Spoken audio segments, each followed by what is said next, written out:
morning. It's Sunday, 5th of June 2016. I'm Darsha Ponnambalam and you are listening Athavan News. Let's take a look at the highlights on today's newspapers. The main highlight of Sunday Observer says, India to be stakeholder in Port City. 5 Mumbai-based companies to invest. 5 leading Indian companies based in Mumbai have expressed willingness to invest in the Chinese-funded Colombo Port City project. 3 of the 5 companies already have a strong presence in Sri Lanka, top government sources told the Sunday Observer. With this development, India, which earlier raised concerns over the Colombo Port City project, is likely to become an important stakeholder of the development plan. Another highlight says, AG to fast-track big corruption cases.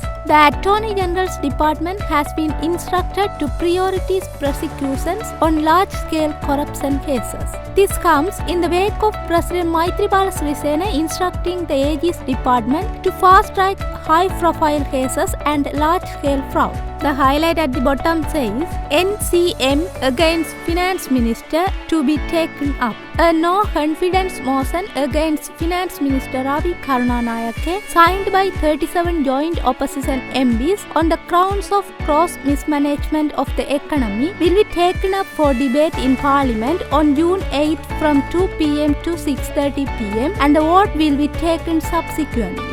There is a highlight says, after the brawl, House to get new standing orders. In the wake of a series of incidents of breach of privilege in Parliament, a draft document has already been made to amend existing standing orders which were last amended in 1993, incorporating new key amendments and new provisions to regulate the business of Parliament. With that story, let's move to the highlights on Ceylon Today. The main highlight of Ceylon Today says, Tamil Diaspora TNA MPs to meet Zaid. Tamil Diaspora representatives and Tamil National Alliance MPs will meet UN High Commissioner for Human Rights Said Raad Al Hussein in Geneva, period to his oral presentation at the 11 to 27 June sessions of the UNHRC.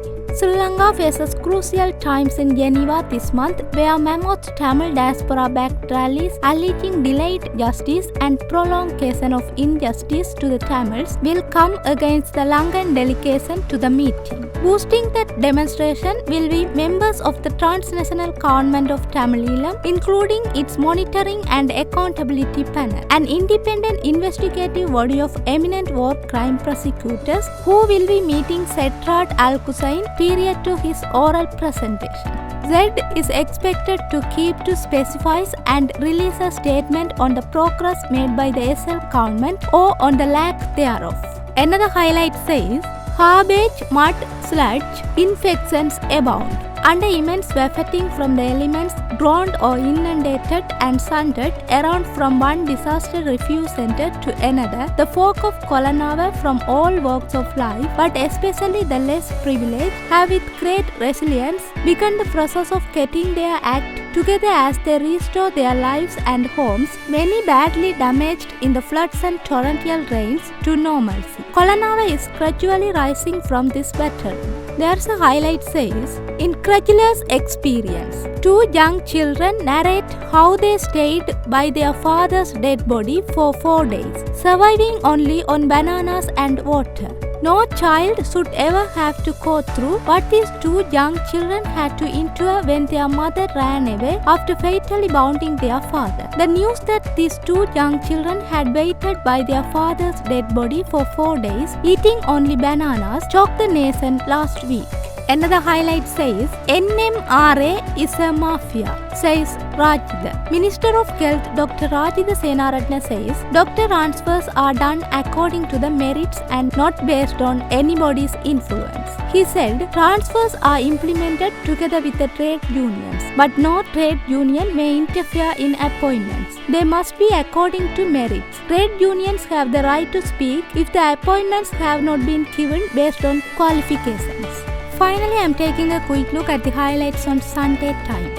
Disaster at Disaster Management Center. Equipment worth billions unusable because it was left to lie idle. Billions of rupees worth of equipment to effectively cope with natural disasters have become unusable because they have been left idle after being procured by the Disaster Management Center on foreign loans and grants. These include tsunami warning towers, emergency call centers, and satellite communication systems. In last month's worst ever floods and landslides, the use of this equipment together with others would have been invaluable for early warning, prevention, or rescue work.